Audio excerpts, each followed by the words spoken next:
కాని వాళ్ళతో ఇలా ప్రవర్తించు. అప్పుడే కాలం నువ్వు కలిసే వ్యక్తులను నిర్ణయిస్తుంది. హృదయం మీరు కోరే వ్యక్తులను నిర్ణయిస్తుంది. కానీ మీ ప్రవర్తన మీతో ఉండే వారిని నిర్ణయిస్తుంది. ప్రపంచంలో అందమైన వారిని మీరు ఎంచుకోవద్దు. మీ ప్రపంచాన్ని అందంగా మార్చే వారిని ఎంచుకోండి.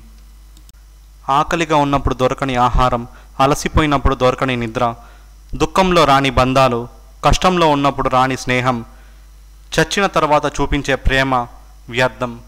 నీకు కావలసిన దానికోసం శ్రమించకుండా పోగొట్టుకున్న దాని గురించి ఏడవటం మూర్ఖత్వం అవుతుంది. అర్థం చేసుకునే మనసు, క్షమించే గుణం, చెయ్యందించి ఓదార్చే స్నేహం మన జీవితానికి నిజమైన ఆస్తులు. గుర్తుంచుకో, ఎవరో నీకు విలువ ఇవ్వట్లేదు అని నీ విలువ తగ్గిపోదు.